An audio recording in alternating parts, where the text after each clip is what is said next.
Bonjour à toutes et à tous. Merci de nous rejoindre aujourd'hui. Prenez quelques minutes, installez-vous confortablement, car l'histoire que nous allons raconter dépasse largement les titres rapides et les jugements hâtifs. C'est une plongée dans une trajectoire intime, complexe, parfois douloureuse, d'une femme publique que l'on croit connaître, mais que l'on n'a peut-être jamais vraiment regardée ainsi. Sarah Knafo naît le 24 avril 1993 au pavillon sous-bois, en Seine-Saint-Denis. Très tôt, son nom s'impose dans l'espace médiatique français, associé à l'extrême droite, aux stratégies politiques, aux cercles de pouvoir où chaque mot est pesé, chaque geste interprété. Elle devient une figure commentée, souvent caricaturée, rarement racontée dans sa profondeur humaine. Or, derrière la posture idéologique, derrière la rigueur apparente, il y a une femme, une fille, et aujourd'hui, une future mère. Sous la lumière jaune et douce d'une petite cuisine, loin des plateaux de télévision et des micros tendus, Sarah Knafo apparaît différente. Le décor est simple, presque banal. Pourtant, ce moment marque une rupture silencieuse mais décisive dans son parcours. Elle sourit, un sourire fragile et sincère, et partage une nouvelle qui bouleverse tout. Elle est enceinte de l'homme qu'elle aime. Une annonce intime, presque murmurée, mais dont l'écho résonne bien au-delà des murs de cet appartement. La réaction ne fut pas immédiate. Dans la famille, le silence s'est installé, lourd, chargé de non-dits. Des regards inquiets, des pauses trop longues dans les conversations. Sarah a douté. Elle a craint de devoir choisir entre l'amour et la loyauté familiale, entre son bonheur personnel et les attentes de ceux qui l'ont élevée. Ce dilemme, beaucoup le vivent dans l'ombre. Chez elle, il prend une dimension presque tragique, tant la pression morale et symbolique est forte. Puis, le temps a fait son œuvre. Lentement, sans éclat. Lorsque ses parents ont compris que leur fille n'annonçait pas seulement une grossesse, mais une transformation profonde de sa vie, quelque chose s'est fissuré, puis adouci. L'idée de devenir grand-parent a ouvert une brèche dans les résistances. Les bras se sont ouverts. Les mots sont venus. L'acceptation n'a pas été une capitulation, mais un acte d'amour conscient. Et Sarah, submergée par l'émotion, a pleuré. Des larmes de soulagement, de reconnaissance, de renaissance. L'homme qui partage désormais sa vie n'est ni une figure médiatique, ni un nom connu du grand public. Il ne brille pas sous les projecteurs, et c'est précisément ce qui frappe. Il avance à ses côtés avec discrétion, constance, patience. Présent à chaque rendez-vous médical, attentif à chaque inquiétude, il incarne une forme de solidité silencieuse. Dans un univers où tout est stratégie et rapport de force, il choisit l'écoute et la protection. Il promet un mariage simple, chaleureux, lorsque leur enfant aura 6 mois. Pas pour la galerie, pour la famille. Ce choix de vie, loin des codes attendus, révèle une autre facette de Sarah Knafo. Une femme qui, malgré les controverses et les tempêtes médiatiques, assume ses failles et ses combats intérieurs. Elle ne renie pas son parcours politique, mais elle refuse qu'il engloutisse totalement son identité. Devenir mère, pour elle, n'est pas une parenthèse. C'est un acte fondateur, presque politique au sens le plus intime du terme. Celui de transmettre, de protéger, de donner un avenir. Il serait trop facile de réduire cette histoire à un simple conte de bonheur. Ce serait ignorer les tensions, les peurs, les fractures qu'elle a dû traverser. Mais il serait tout aussi injuste de ne pas reconnaître le courage qu'il faut pour avancer, à visage découvert, quand chaque choix personnel devient matière à débat public. Sarah Knafo ne demande pas l'indulgence. Elle impose le respect, par la cohérence de son engagement et la sincérité de son chemin. Son bonheur ne se mesure plus en influence ni en victoires idéologiques. Il se niche dans ces instants où une famille apprend à s'accepter, où l'amour cesse d'être une abstraction pour devenir une responsabilité partagée, et où l'avenir prend la forme d'un enfant qui grandit, jour après jour, porté par une promesse simple. Celle d'un foyer construit malgré les tempêtes. Derrière le nom de Sarah Knafo, souvent associé au débat politique, aux stratégies de pouvoir et aux coulisses d'un monde exigeant, se cache une histoire plus intime, plus fragile, que les projecteurs n'éclairent que rarement. Une histoire où les mots ont pesé plus lourd que les discours, où une promesse prononcée presque à voix basse dans un cabinet médical a suffi à faire basculer une vie entière. Ce jour-là, dans une salle d'échographie aux murs impersonnels, alors que l'image tremblante d'un futur enfant apparaissait sur un écran, le temps semblait suspendu. Le médecin parlait, les chiffres défilaient, mais Sarah n'entendait presque rien. Ce qu'elle retiendra, ce qui s'est imprimé en elle de manière indélébile, c'est cette phrase dite par l'homme à ses côtés. Une phrase simple, sans emphase, mais chargée d'un engagement total. À cet instant précis, elle a compris qu'elle n'avait pas seulement choisi un compagnon, mais un allié. Quelqu'un prêt à affronter l'inconnu, les peurs et les renoncements. Pour Sarah, cette promesse n'était pas un geste romantique de circonstance. C'était un serment silencieux, celui qui change tout. Dans un univers où l'image compte souvent plus que la sincérité, Sarah Knafo a fait un choix à contre-courant. Leur mariage, loin des cérémonies fastueuses et des robes spectaculaires, a été pensé comme un acte intime, presque discret. Pas de mise en scène, pas de démonstration sociale. L'essentiel était ailleurs. Elle l'a confié sans détour. Le vrai centre de gravité de cette union n'était ni la date ni le décor, mais l'enfant à venir. La décision de célébrer ce mariage après la naissance, dans une simplicité assumée, n'était pas un refus des traditions, mais une réinterprétation. Une manière de dire que l'amour ne se mesure pas à l'ampleur d'un événement, mais à la solidité des liens qui unissent une famille quand personne ne regarde. Cette approche a surpris, parfois dérangé. Dans une société avide de symboles visibles et de validation publique, Sarah a revendiqué une autre logique. Elle n'a jamais cherché l'approbation du monde extérieur. Elle n'en avait ni le besoin ni l'envie. Pour elle, le bonheur n'est pas un trophée à exhiber, mais un espace protégé, presque secret. Une maison où l'on peut déposer ses failles sans craindre le jugement. Cette posture, loin d'être une posture de repli, révèle une force tranquille, celle de quelqu'un qui sait ce qu'il veut préserver, et surtout ce qu'il refuse de sacrifier sur l'autel de la reconnaissance médiatique. Mais derrière cette apparente sérénité, il y a aussi des blessures, des tensions, des fragilités que Sarah n'élude pas.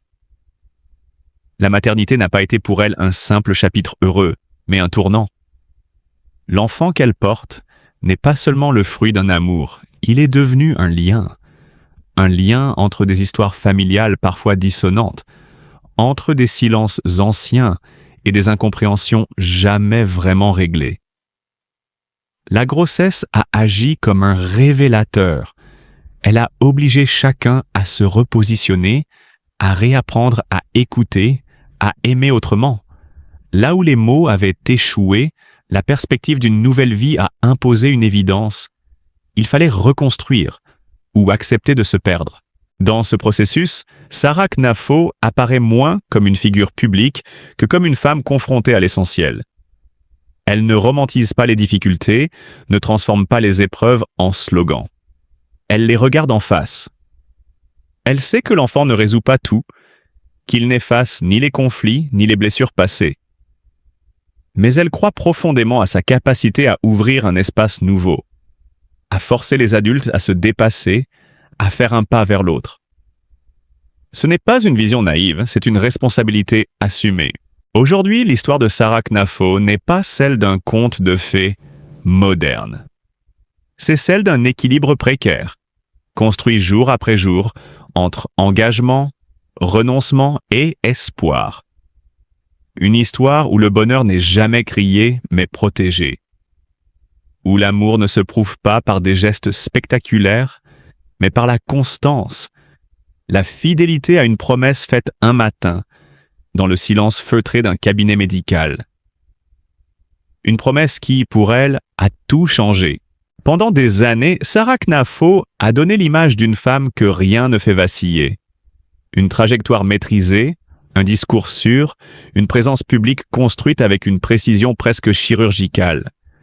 Chez elle, chaque mot semblait peser, chaque silence calculé. Pourtant, Il y eut un silence que personne n'avait anticipé. 9 mois entiers, hors champ. 9 mois sans explication, sans apparition, sans justification. Un vide qui a intrigué, alimenté les rumeurs, réveillé les soupçons. Mais ce silence-là n'était pas stratégique. Il était vital. Car derrière cette absence se jouait un combat intime, brutal, profondément humain. Sarah Knafo était enceinte. Et cette grossesse, loin d'être un bonheur immédiat, s'est imposée comme une fracture dans une vie construite sur la maîtrise et l'anticipation. Pourquoi cacher une grossesse à une époque où tout se montre, où l'intime devient contenu, où la vie privée est une monnaie d'échange médiatique? Parce que, pour Sarah, cette annonce n'était pas qu'un événement personnel. C'était une onde de choc. Un bouleversement susceptible de fissurer l'édifice qu'elle avait mis des années à bâtir. Dès les premières semaines, la pression s'est installée. Une pression sourde, constante, qui ne laisse aucun répit. Le corps change, l'esprit s'emballe, et le regard des autres devient une menace permanente. Chaque apparition publique devient un exercice de dissimulation. Chaque absence, un risque. Chaque silence, un terrain miné. Mais le poisson le plus lourd n'est pas venu des médias. Il est venu de la famille. Lorsque la vérité a éclaté, la réaction a été violente. Frontale. Sans filtre. Pour les parents, ce n'était pas seulement la peur pour leur fille. C'était la crainte de voir s'effondrer un parcours exemplaire, une image patiemment construite, un avenir qu'ils pensaient déjà écrit. Les mots ont dépassé la pensée. Les silences ont été plus cruels encore. Il y eut ce moment précis où Sarah a compris qu'elle était seule. Seule face à son choix. Seule face à son corps. Seule face à l'avenir. Ce rejet n'a rien d'anecdotique. Il marque une rupture profonde. Car quand la famille se détourne, même temporairement, c'est toute une identité qui vacille. Sarah, habituée à convaincre, à argumenter, à tenir tête, s'est retrouvée désarmée. Il n'y avait rien à négocier, rien à expliquer. Seulement encaisser. Les jours ont passé. Puis les semaines. Et avec eux, la fatigue émotionnelle. La colère s'est érodée. La rigidité a cédé. Un soir, sans annonce, sans préparation, les parents sont revenus. Pas pour débattre, pas pour juger, mais pour regarder leur fille autrement.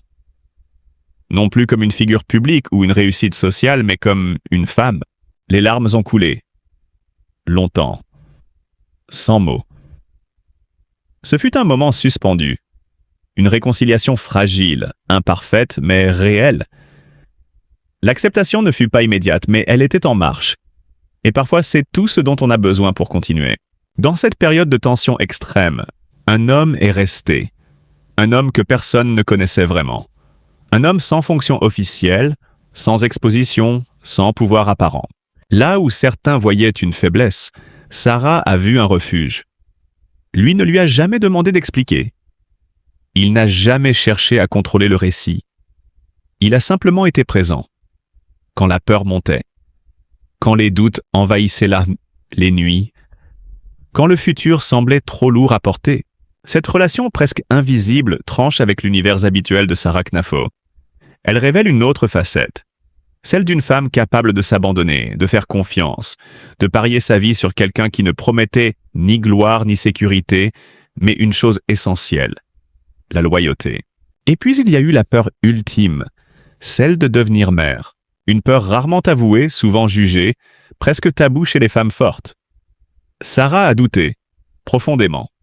Elle a craint de ne pas être à la hauteur, de perdre son indépendance, de voir son identité se dissoudre dans un rôle qu'elle n'avait jamais imaginé si tôt, ni dans ces conditions. Les nuits étaient longues, les pensées envahissantes. La question revenait obsédante. Comment être mère sans se perdre soi-même? Comment aimer sans faillir? Comment protéger un enfant quand on se sent soi-même fragile?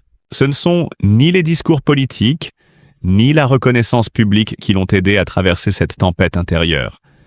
C'est la lente construction d'un lien, une présence constante, une tendresse discrète, l'acceptation progressive de sa propre vulnérabilité. Aujourd'hui, ce silence de 9 mois apparaît sous un autre jour. Il n'était pas une dissimulation honteuse. Il était une traversée du doute, du rejet, de la peur, mais aussi de l'amour et de la réconciliation.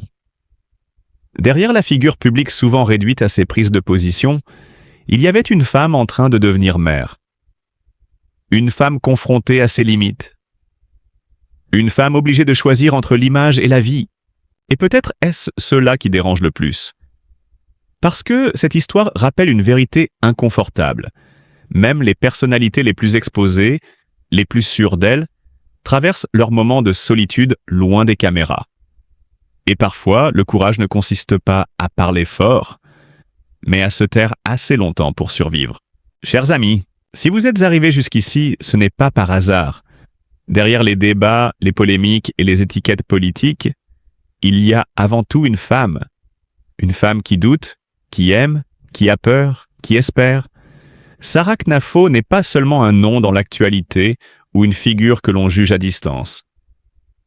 Elle est un être humain confronté à des choix intimes, à des blessures silencieuses et à ce moment universel où la vie bascule. Devenir mère. Nous vous invitons aujourd'hui à regarder cette histoire avec le cœur et non avec des réflexes idéologiques. À faire preuve d'empathie là où, trop souvent, la dureté domine. Car chacun d'entre nous connaît, ou connaîtra un jour, ces instants où l'on a besoin d'être compris plutôt que condamné, soutenu plutôt que critiqué.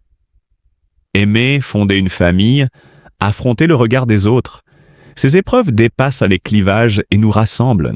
En écoutant ce récit, peut-être avez-vous reconnu vos propres combats, vos propres silences, ou ceux d'un proche. Si c'est le cas, alors ce contenu a rempli sa mission. Donner une voix plus humaine à ceux que l'on réduit trop vite à des symboles.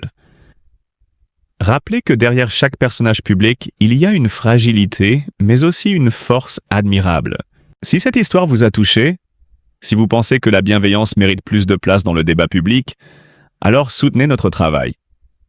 Un simple like permet à cette vidéo d'atteindre d'autres personnes.